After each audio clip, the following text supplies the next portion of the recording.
Okay, so in today's video, I'm going to be breaking down an indie pop beat that I made for my beat store. Hopefully, by watching this video till the end, you'll get a full understanding of how to make an indie pop beat in the style of this beat. Let's give it a quick listen before we start breaking it down.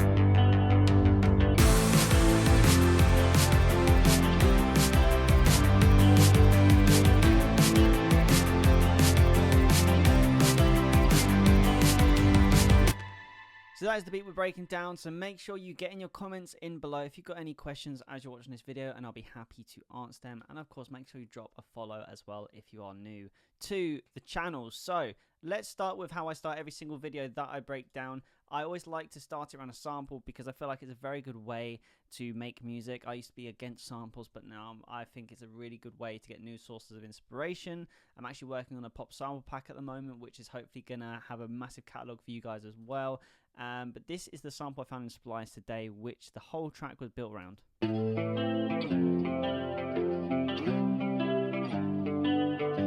And as you see, nothing fancy going on, just a high boost in the channel EQ just to make it a little bit brighter.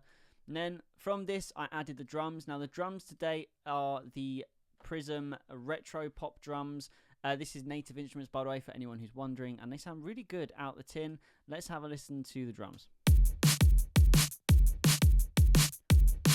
Now, it's always really important that when you're dealing with MIDI drums, always separate them into separate tracks. Obviously, do not judge my naming of tracks because I make these beats at 6 o'clock in the morning when organization of track names isn't at the top of the list of priorities. But you get the idea, separating into kick, snare, fills, and then any hi-hats as well. It gives you the best sort of like way to try and make the MIDI drum sound a little more natural in some sort of way. Then after the drums, this was the next idea we added. Compressed piano. Now, I really like to do piano in a certain way with MIDI as well, so if you listen to this track added, you can hear that the piano, it sounds really nice, well-rounded. It's got really nice low end mixed with the high end, the sort of brightness you get from piano. Now, for all MIDI piano, what I like to do is I like to have one track which plays the chords, one that plays the low root note. For anyone's wondering, this is the Maverick compressed pop, and then for the EQ today, we do have a high boost and a low boost just to really bring out the true color of this grand piano. But when you put them together and you put a sample delay on both of them, one sample delay to the left, one sample delay to the right, you get this amazing stereo spread and you're capturing the full range of the piano at the same time. So it just really sticks out in the mix. So when you listen to it with the drums and the guitar so far, you can really hear it stamps its way through.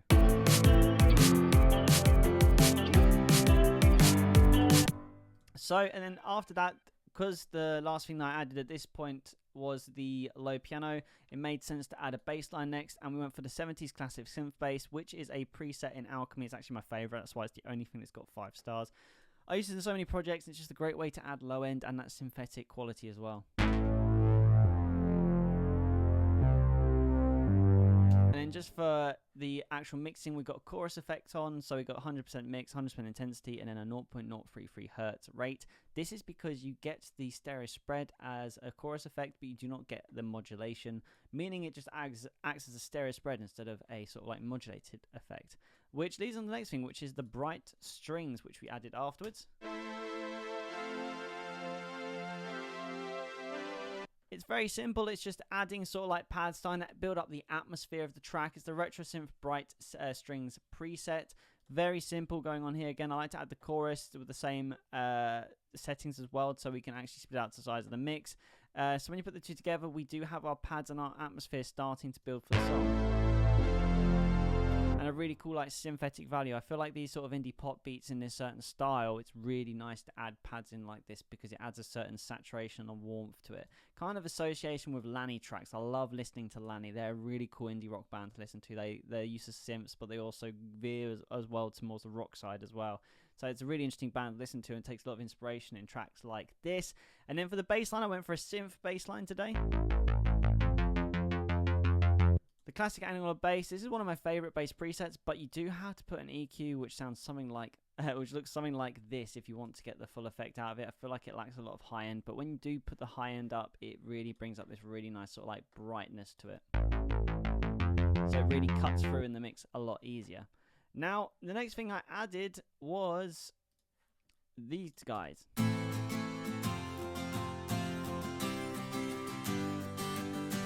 Obviously you can hear acoustic guitar, but all you can see is a little bit of MIDI. That's because for this today we're using Strummed Acoustic 2, and I love the blend of wide open A and wide open D together. It creates this really nice strummed acoustic guitar pattern, which always just adds energy to the track.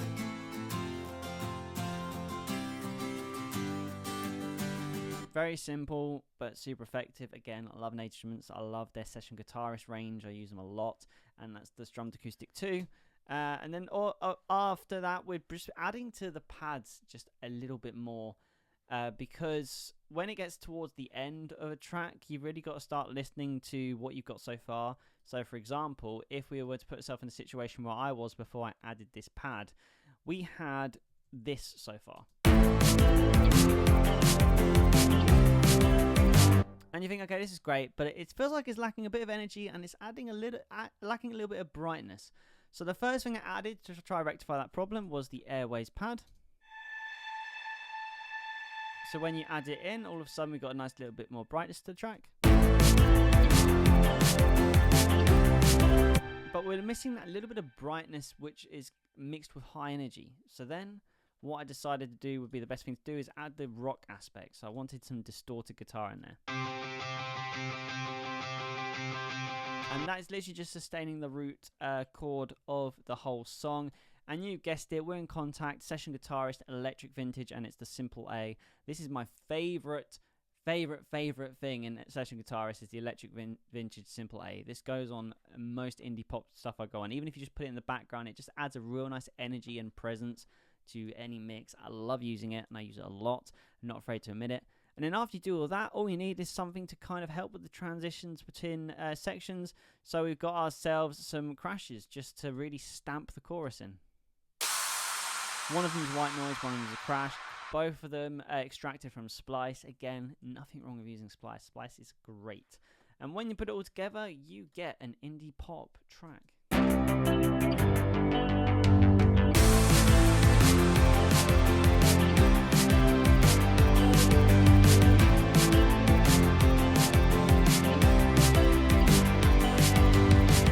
Yeah guys, that is it. I hope you enjoyed this video, and if you did, smash that like button, as it's the best way to support the channel. But other than that guys, keep making music, and I'll see you in the next Poppy Breakdown.